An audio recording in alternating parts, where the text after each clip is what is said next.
Envelhecer é um processo natural comum a todos os organismos vivos. Assim, uma coisa é certa: todos nós estamos envelhecendo.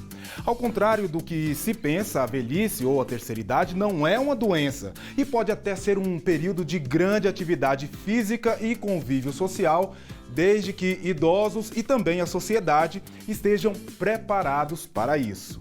E envelhecimento é o tema do Se Liga na UFG de hoje. E para conversar com a gente, eu recebo aqui no estúdio a professora Lisete Malagone. Seja bem-vinda, professora. Marcelo, como vai? Bem, prazer recebê-la aqui. Pode ficar à vontade. Obrigada. Professora Lisete, ela é da Faculdade de Enfermagem aqui da Universidade Federal de Goiás. Bom, professora, estamos falando de envelhecimento. Diz pra gente, nós, brasileiros, estamos vivendo mais? Sim, Marcelo. O nosso Instituto Brasileiro de Geografia e Estatística, que é o IBGE, que é o órgão que lida com esses dados sobre a população, afirma que sim. Ele afirma que de 2016 para 2017 houve um aumento aproximado de 3 meses na expectativa média de vida do brasileiro. Certo. E qual é essa expectativa média de vida do brasileiro? Hoje ela é de cerca de 73 anos para os homens e de 80 anos para as mulheres. Ou seja, as mulheres estão vivendo um pouquinho mais, né? Um pouquinho de privilégio, né? Perfeito. Professora, a gente vai fazer uma pausa aqui rapidinho nessa nossa conversa, porque nós agora vamos ver como foi a primeira jornada de enfermagem gerontológica do estado de Goiás. É um evento realizado pela Faculdade de Enfermagem da UFG, em parceria com a PUC Goiás e entidades de classe. Vamos lá?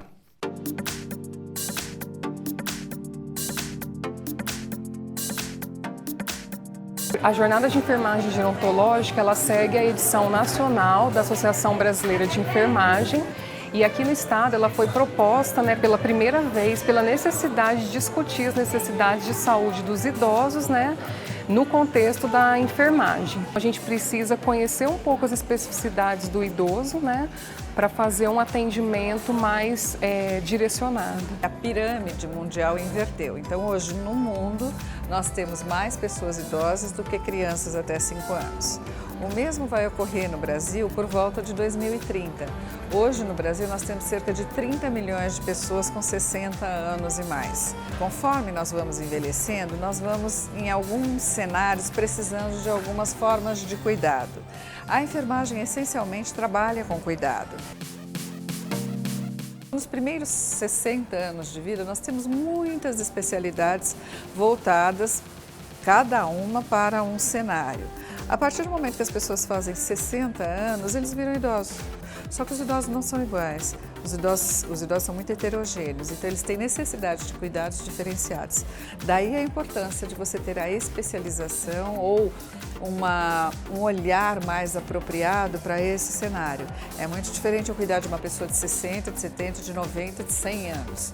Este cuidado ele precisa ser aprimorado, justamente para que essas pessoas sejam adequadamente assistidas e vivam com melhor qualidade. Todas as áreas voltadas para a saúde, em especial, deveriam ter nos seus cursos de formação, nos seus cursos básicos, conteúdos relacionados à geriatria e gerontologia. Por quê? Porque essa população está aí e ela vai precisar ser assistida não só pela enfermagem, mas por todos os profissionais de saúde. Então, o caminho para isso é que os profissionais sejam cada vez melhor formados para atender adequadamente as demandas desta área. O envelhecimento populacional, ele não pode ser visto somente na questão dos mitos e estereótipos do envelhecimento como doença. A gente tem que pensar numa promoção do envelhecimento saudável, ou seja, a promoção de idosos que conseguem continuar sua vida com capacidade funcional. É muito importante que os profissionais de saúde busquem as especializações em enfermagem gerontológicas, as provas de títulos, porque nessas capacitações são ensinadas como fazer a avaliação multidimensional e a prática avançada em enfermagem gerontológica, que pode trazer melhores benefícios para a sociedade num cuidado ao idoso baseado em evidência.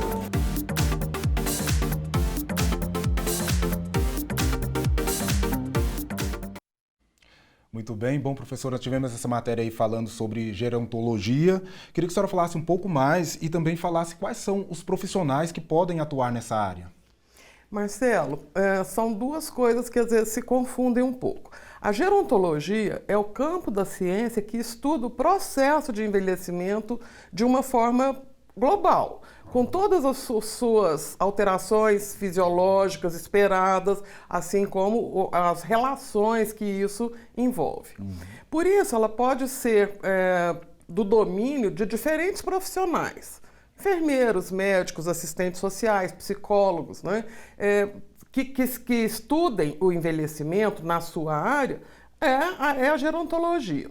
A geriatria, por outro lado, é uma especialidade médica. Certo. Então, seriam os médicos que se dedicam a estudar o processo de envelhecimento e a cuidar dos idosos, principalmente em relação às doenças e às relações dessas doenças com as perdas funcionais e as dificuldades que vão aparecendo com o passar do tempo. Sim, então a gerontologia ela pode estar, por exemplo, na educação. Com certeza. Né? A gerontologia, qualquer profissional pode desenvolver, pode passar a estudar gerontologia aplicada à sua área. Então, nós temos a enfermagem gerontológica, nós temos a geriatria na medicina e nós temos fisioterapia gerontológica. E aí nós podemos estender para qualquer outra área que se especialize no cuidado ao idoso. Certo. Pensando no que a senhora disse antes da matéria de que estamos vivendo mais, todos os profissionais de todas as áreas devem estar atentos a isso. Precisamos ter em todas as áreas profissionais que também se dediquem a essa fase da vida. Porque nós temos muita dedicação à pediatria, à ebiatria, que é da adolescência e da mulher. Mas, assim, o idoso em si é um pouco mais complexo e tem muito mais coisas envolvidas e que a gente precisa ter em todas as áreas profissionais especializados. Perfeito. Professora, vamos fazer mais uma pequena pausa aqui na nossa conversa. A gente vai para um intervalo e retornamos logo em seguida. Você conhece o programa PEC-G? O Programa de Estudantes Convênio de Graduação oferece oportunidade de formação superior para estudantes da América Latina e África. E é uma parceria entre os Ministérios das Relações Exteriores e Educação com a UFG. A coordenação do PEC-G fica na Pró-Reitoria de Graduação, no prédio da Reitoria, no campus Samambaia. Informações pelo telefone 3521-1816 ou pelo site da Prograde.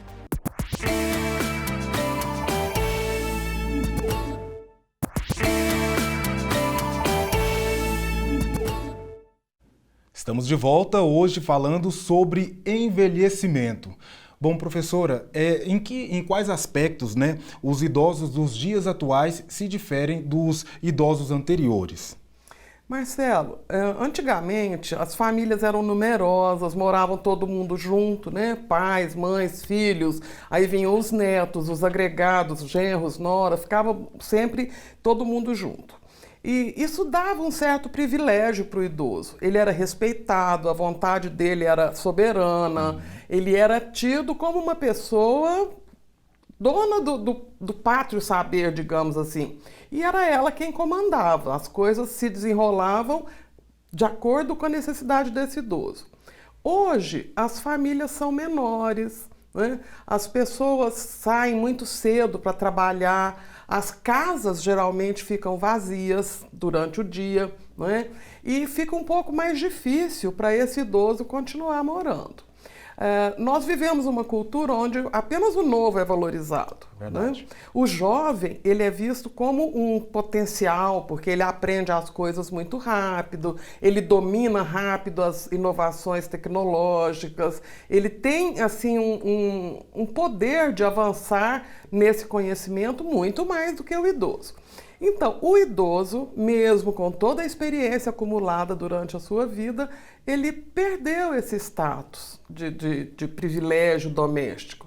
E ele passou a ser visto, então, como alguém, quase um apêndice, né, do qual, o qual todos se sentem um pouco incomodados. Sim. A respeito. Aquela pessoa não tem mais um lugar privilegiado dentro da família. E pensando nisso, professora, a gente pode imaginar como vai ser essa geração de idosos daqui a algum tempo, ou também o que pode ser feito ou o que precisa ser feito para que eles não fiquem nessa situação que a senhora colocou agora?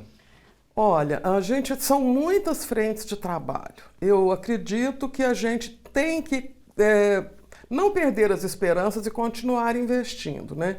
A gente espera que num futuro próximo, como a professora disse na reportagem lá que vocês passaram agora, esse estereótipo de que o envelhecimento é sinônimo de perda, de doença, de incapacidade ou de dependência, né? Isso precisa mudar, porque não é assim.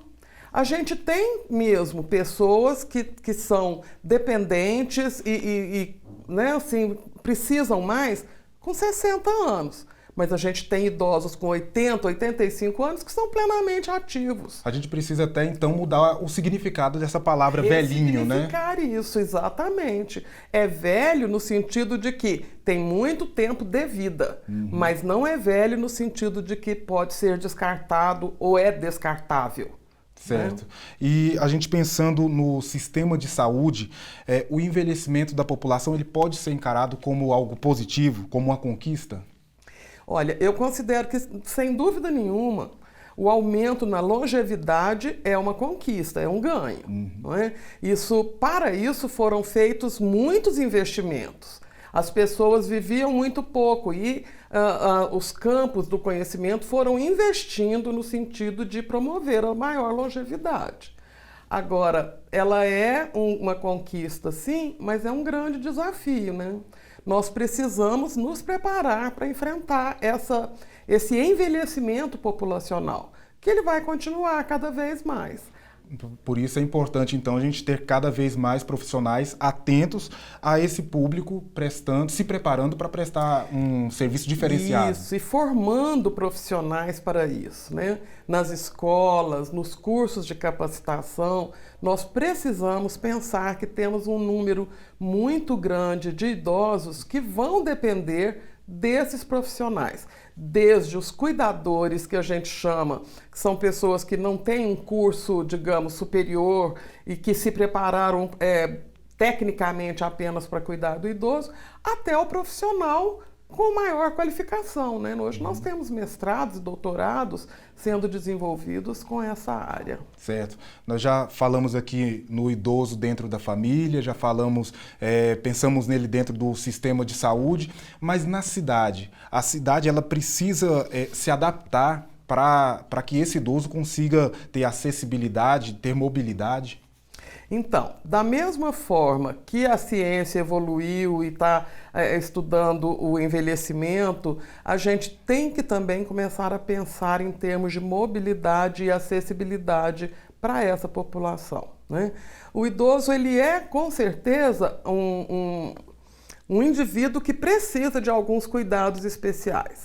Então, precisávamos pensar, por exemplo, em sinalização sonora e visual, pensando na diminuição de audição e de visão, que são muito comuns na idade avançada, bancos mais altos nos pontos de ônibus, calçadas conscientes, como agora tem esse movimento, né? Essas elevatórias para subir no transporte coletivo. E o respeito, né, Marcelo? Que sem isso não adianta. Sim, a senhora falou aí do respeito, muitas vezes usa o termo no diminutivo, né? Velhinho, como se fosse uma forma carinhosa. A gente precisa também pensar nessa abordagem e talvez mudar isso. Isso é considerado quase uma forma de violência com o idoso, Marcelo. Os nossos idosos, eles são pessoas com uma história de vida, uma trajetória de vida muito importante. E eles precisam ser tratados da mesma forma. Então, o uso excessivo de diminutivos, que a gente às vezes faz como uma forma de carinho, de cuidado, e eles acabam se revelando numa forma de desconsiderar a vontade do idoso. Então, essa coisa de me dá sua mãozinha, abre a boquinha, isso é um linguajar que deve ser usado com criança, que não tem controle sobre o próprio corpo ou sobre a própria vontade. O idoso muitas vezes ele tem condições de decidir o seu próprio cuidado. Então, ele precisa ser tratado com devido respeito. Perfeito. Professora, vamos fazer mais um pequeno intervalo aqui na nossa conversa. Daqui a pouquinho a gente continua. Fique conosco, voltamos já. Você conhece o Observatório do Banco Central? O Observatório do Banco Central faz parte do projeto de extensão e pesquisa Finanças Públicas, Economia e Cidadania e publica boletins periódicos com informações relativas às políticas fiscais e monetárias do país. O projeto é uma iniciativa da Faculdade de Administração, Ciências Contábeis e Ciências Econômicas da UFG, que fica no campus Samambaia. Os boletins do Observatório estão disponíveis no portal da Face.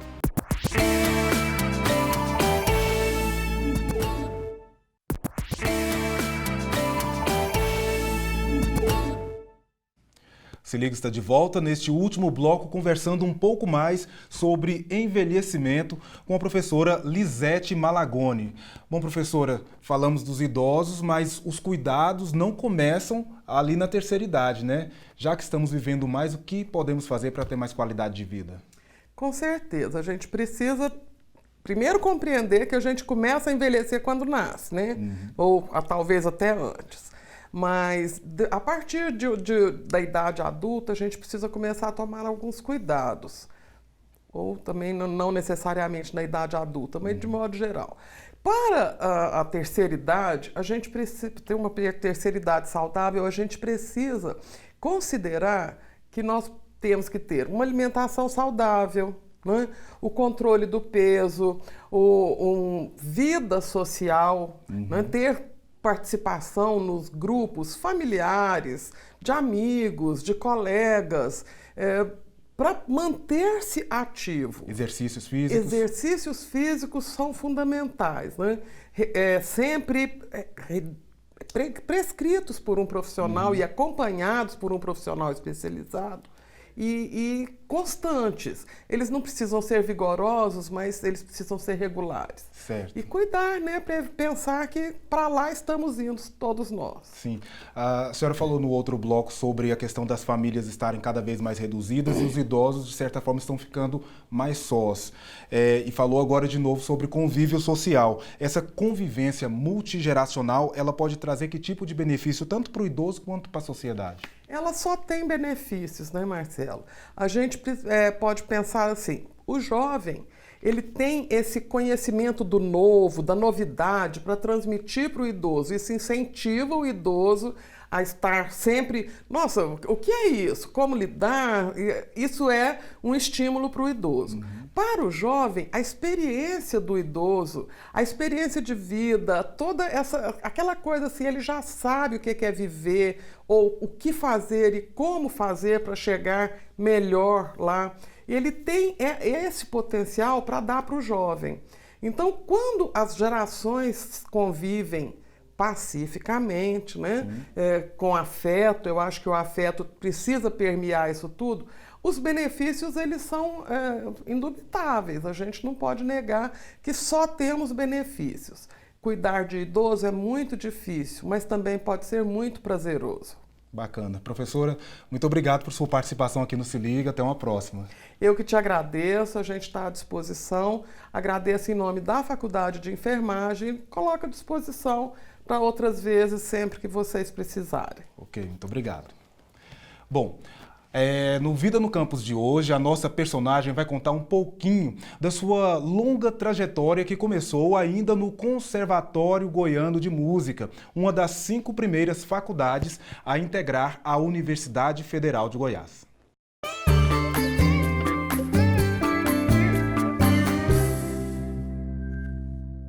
Meu nome é Maria Luci Veiga Teixeira e sou professora aposentada na Universidade Federal de Goiás.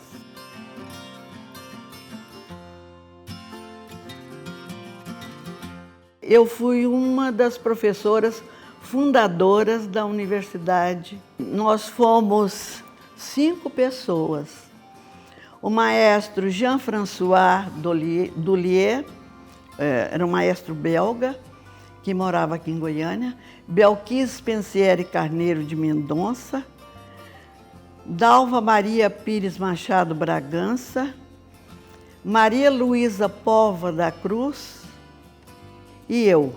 Um ano depois, passou a integrar o corpo docente também a Maria das Dores Ferreira de Aquino. Como nós éramos poucos professores, nós éramos só os 6, nós lecionávamos, além do instrumento, também a parte de teoria e solfejo, história da música, as diversas disciplinas que constituíam o currículo. Nesse tempo foi um trabalho assim muito intenso, porque as aulas eram individuais. Então, cada aluno tomava mais ou menos 1 hora de aula com o professor semanalmente. Como eu tinha feito o curso de regência com o professor maestro Vila Lobos em 1952, no Rio de Janeiro, eu passei a querer trabalhar com o coral. Eu fui a dirigente do coral durante 28 anos. E esse coral viajou por vários estados do Brasil e também participou de um encontro internacional de corais no Rio Grande do Sul, em 1974. E o coral da Universidade Federal de Goiás,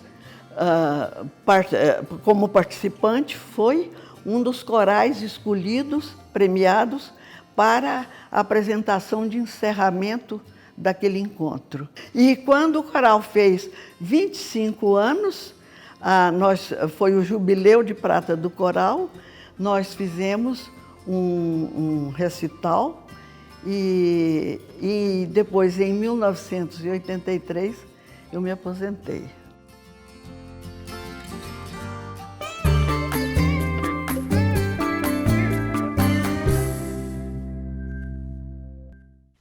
O episódio de hoje fica por aqui, mas continue conosco. Acompanhe a programação da TV UFG também pelo site e redes sociais. Aproveite também para deixar lá a sua crítica, sugestão ou comentário. Está disponível também o aplicativo da TV UFG, que você pode baixar no Google Play. Até a próxima. Tchau, tchau.